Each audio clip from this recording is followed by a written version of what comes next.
And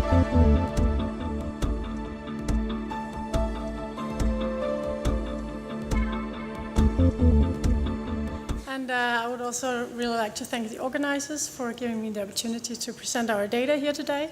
I'll tell you about a new technique, but it's very different from the one that Philippe just showed you.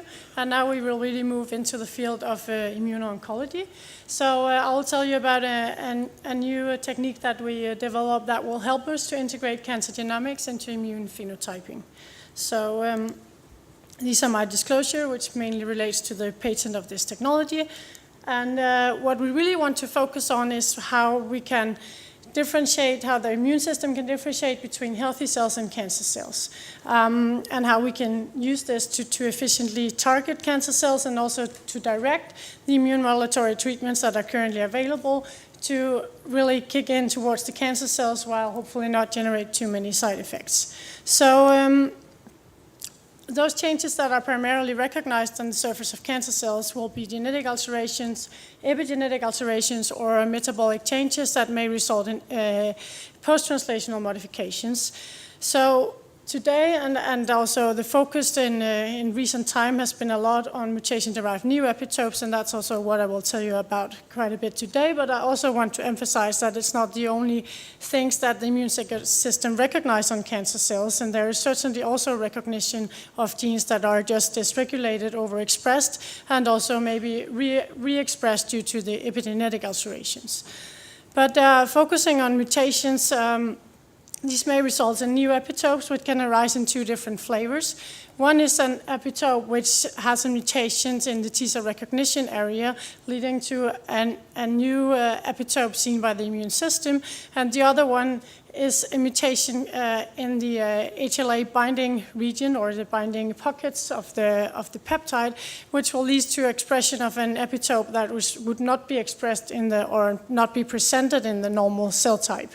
So one reason why I point out this kind of basic immunological feature is that basically one of the many things that we don't know about new epitope recognition is what's the relevance of the site of the mutation.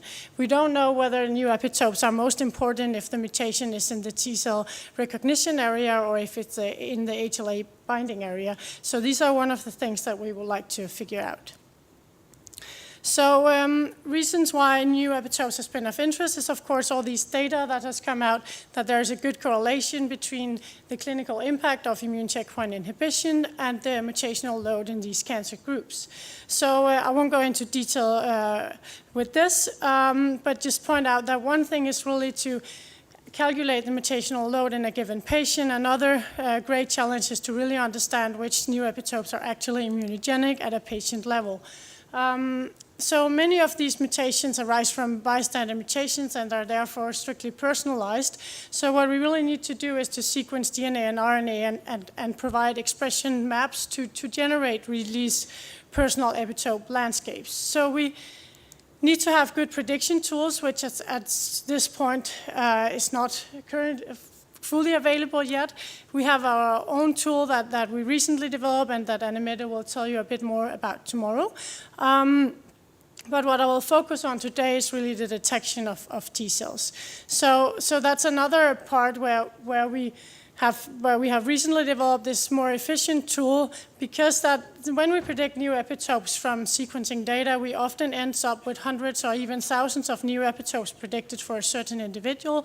And before we can really know which one of these are actually the correct guys to go for in terms of maybe designing a vaccine or to make maybe a specific adoptive cell therapy towards these new epitopes, we really have to go through lots of T-cell analysis. And for this, we have had a problem with the efficiency of the tools that were available.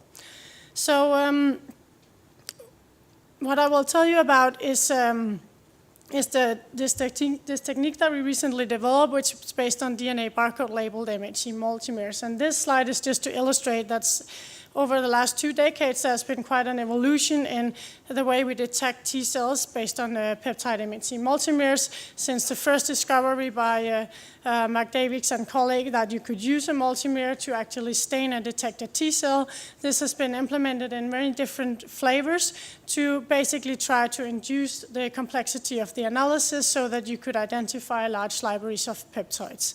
So the recent sort of branch on this evolution tree is this DNA barcode labeled MHC multimer technology that I will tell you a bit more about. So what we've done is that we took basically an MHC multimer based on a DNA based on a dextrane backbone, which also carries a fluorescent label. And let's see, there's a pointer here. This is this one. And then we add in the peptide MHC molecule, which has a biotinylation label here, and also a DNA barcode that is designed so that it also carries a biotin moiety. So we assemble all these things to this backbone and generates basically a classical multimer, with the only difference that it also carries this DNA barcode. So the advantage of this is that we can combine the DNA barcode 1, for example, with peptide MHC molecule 1, barcode 2 with molecule 2, and so far and so forth. And then we can basically mix more than thousands of these in one tube and stain a certain T cell population of our interest. So once T cells are stained, we can select all the T cells that would bind any of the multimers in this tube via the fluorescent signal.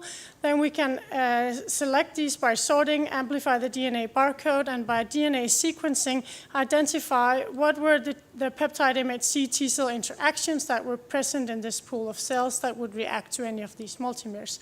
So this will not tell us exactly how many cells would recognize a certain peptide MHC molecule, but will tell us about how many peptide MHC TCR interactions would take place in this pool of cell.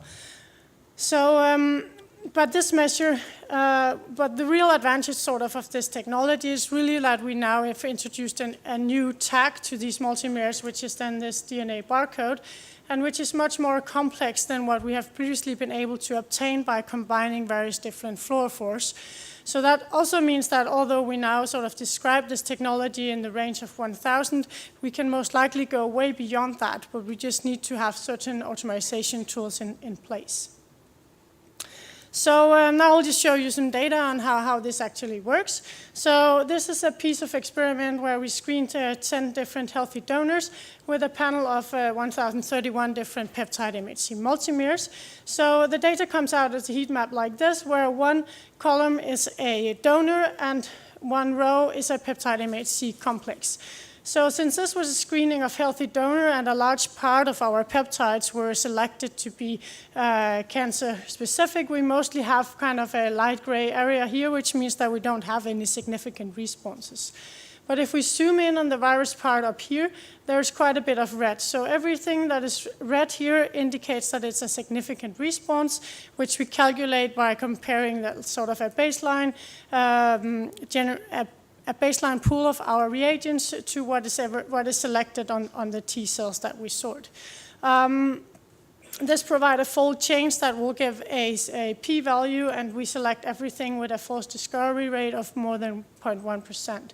So here we have basically sorted our peptide so that we see all the HLA-restricted ones in different groups. So up here is the HLA-A2 restricted peptides, and further other HLAs down here. We also sorted our donors so that we can see that all the HLA-A2 positive donors are placed here in the middle, and this also correlates with these responses here. So basically, this is just to visualize that we can use this tool to sort of map what reactivities were present in the PBMCs of these donors towards these large libraries of peptide MHC molecules.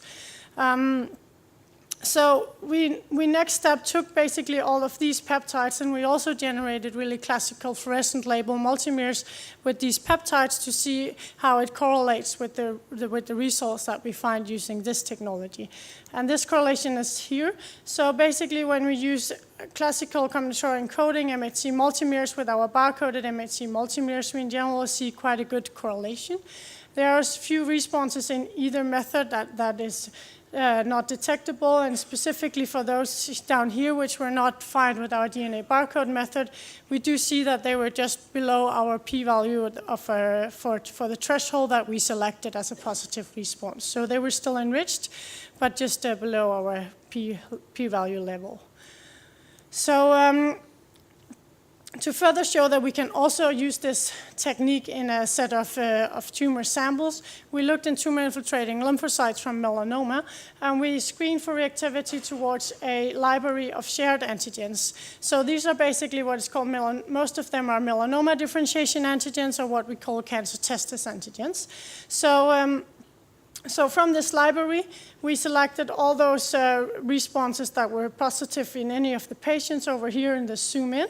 And we can see a number of classical melanoma antigens like the MART, like GP100, etc. So that we can see that it's actually feasible to detect these tumor-reactive T cells with this method. We can also in TILs detect some virus-reactive T cells, which we have also previously shown that they are just present as bystander infiltration, probably. So we can also see another feature of this technique, which is that we are able to detect T-cell responses towards epitopes that are quite similar and which probably represents actually the same T-cells recognizing several epitopes. Like here, it's 2 different variants of the MART1 peptide and 2 different variants of this GP100 peptide. Also, we see that it's really essential what HLA molecules our donors, or in this type patients, actually express. So actually all these patients were initially selected since they were HLA-A2 positive to be screened with this HLA-A201 library. But this was just done on quite a crude HLA typing method. So after having these data, we did a sequencing-based analysis and realized that 2 of the patients were actually not HLA-A201, but A205. And this really is explaining why these patients do not respond to the HLA-A201 MHC multimeres in this case. So this again is the correlation that we saw when we did the exact same screening with fluorescent label MHC multimeres. So again, for most of the responses, we see quite a nice correlation, but here we also clearly see that we detect much more response with this DNA barcode technique than what we did do with our classical fluorescent label. So we went into detail to understand this a bit further and figured that basically what we can do with this technique is that we are pretty much independent on the fluorescent separation between MHC multimer positive and negative T cells. And since many of tumor antigens, and specifically T cells that recognize these shared tumor antigens, are very low avidity, often the separation is really bad. So here when we read out the barcode, we can actually select T cells that we can normally not distinguish from the background, and that's the results why we see more responses here. So just to illustrate that why we can use this, and also to pinpoint that potentially also the shared tumor reactivity can be of interest, we compare here these TILs after these TIL products were used for adoptive cell therapy. So we looked into the patients that were actually treated and compiled here either the responders or the non-responders based on the RECIST criteria, and looked for the number of T-cell responses that we could see. And this pool of patients is still too small, so there is only a trend to more responses in the responder group. But if we look whether patients were pre-treated with ipilimumab or not, we could see that there was the spreading of T-cell reactivity in patients with prior ipilimumab treatment compared to those that were not, which is also consistent with what has previously been published. So now I will go a little bit into another story that we've done together with Charlie's and Sergio's teams here in London, and this is to look how tumor heterogeneity may impact on T-cell reactivity. So we screened a number of Charlie's lung cancer patients where they've been describing the tumor heterogeneity of the different mutations that were present there, and divided them into either clonal, shared, or private new antigens. And for this particular patient, we see quite a long branch of clonal new antigens and very short branches of shared and private new epitopes. So then we screened these patients for T-cell reactivity towards here a library of around 300 different epitopes to see whether there were actually T-cells present. This patient had only one response out of these 300, so this also again greatly illustrates that there is quite a big gap between our ability to predict epitopes and actually the T-cell reactivity that is there. But this one response that we found were indeed against an antigen of clonal origin, and this is just to show you that we can detect these in all three different tumor regions and also quite a little bit in a normal tumor region. So another patient with quite a different clone architecture is shown here. So this patient had a very short branch of clonal new epitopes and large branches of either shared or private new epitopes. Again, we screened this patient with around 300 different epitopes and could, in this case, detect 2 responses. These could also be detected in several regions, at least one of the response, to a lesser extent the other. But also, again, both of these responses were directed against mutations that were of clonal origin, which is quite interesting, of course, in this case, where it would not be statistically likely that that would happen. So actually, all these screenings was conducted with the classical fluorescent label multimer, so we proceeded to rescreen some of these patients with our new technique. So this is the comparison between the previous data that I just showed you and then the new DNA labeled MHC multimers. We can see for this one patient that I showed you earlier, where we saw this one response, we can repeatedly find this, but we also identify a set of new epitopes in this patient. So it's not that our new technology is per se more sensitive, but since we can really now compile the whole library into one sample, we can afford to use more cells. So that means in this screening, we used 5 times more cells than in the screening over here. And this leads us to be able to identify really some of the responses that would otherwise be borderline to the significance level. And interestingly, these also are of clonal origin. So another patient here, we had a different situation. Previously, we didn't detect any responses, and now we looked again here with our new technology. And in this case, we had the availability of a blood sample. This blood sample, again, had very few cells, around 3 to 5 million, and we only had this one vial. So it was impossible to split it into the number of different samples we would need to screen over here. So we could only use it for this DNA barcode label technology. But when we screened this, we could actually detect 3 new epitopes here that were not seen when we screened the tumor material. And when we go back, we could then see some enrichment in some of the tumor regions also against these new epitopes. But it was really more predominant in the PBMC response, which I think is quite interesting and something that we need to look further into.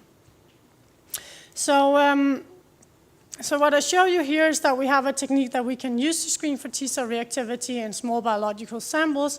We can enhance the detection based on increased sample sizes, and this enables us to detect T-cells responsive to new epitopes also in peripheral blood. So just, see if I can do next.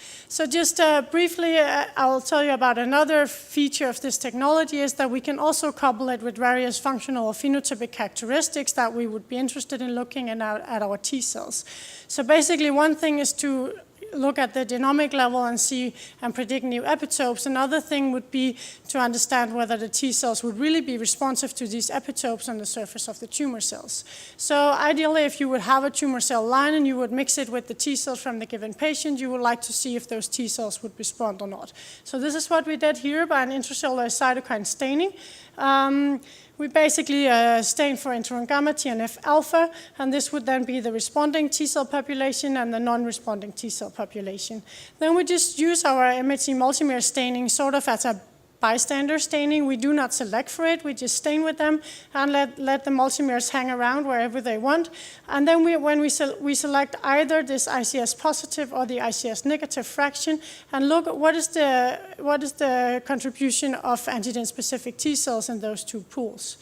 So to show that this principle worked, we made sort of a proof of concept screening where we look in PBMCs from 3 healthy donors against a pool of peptides from CMV and EBV and flu, a total of 32 different peptides, and then we screened with a large library of around 300 multimeres afterwards. So the list here are all the peptides that were included in the screening, and then we selected either the ICS positive or the negative fraction. So all the black bars are those from the ICS positive fraction, meaning that the T cells here would respond to this antigen, which correspond also to the baseline T cell population that was identified in these patients or in these donors.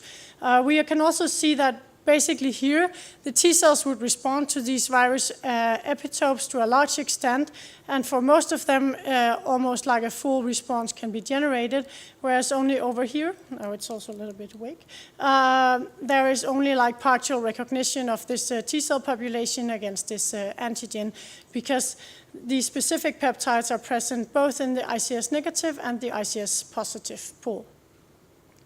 So again, going into the tumor setting, we did the same thing by just stimulating melanoma TILs with a tumor cell line. And here we see that the TILs after such a stimulation in the ICS positive fraction, so those T cells that have responded to an antigen would be specific for these melanoma antigens that are shown here, represented by all the black bars. It's not all T cells that are specific, for example, to MARD that would definitely would be activated. There's also a small fraction that is not activated, but all activated T cells would present melanoma-specific reactivity. And if you look in the virus-derived cohort, they are all in the ICS negative fraction, naturally reflecting that virus epitopes are not presented on the surface of the tumor cells. So we can use this assay to define whether T cells in a given patient would actually respond to those antigens on the surface of tumor cells, yes or no. So this being the last word, we now have a technique that we can use for high throughput epitope mapping, and we would really like to do this to generate new biomarkers based on T cell reactivity. We can do both functional or phenotypic analysis on T cells and combine that with antigen specificity. We can also look at T cell receptor characteristics, which I haven't been able to tell you about today. So with these words, I just want to thank all the people that was involved in this study. So this was really a great effort of a PhD student in the lab, Amelia, who is also present here in the audience. So you're welcome to fetch her and ask further questions. Sunil and Sophie was a major force about the non-small cell lung cancer study. And we had a great collaboration with a group of bioinformaticians that was really required to push this forward. So thank you for listening.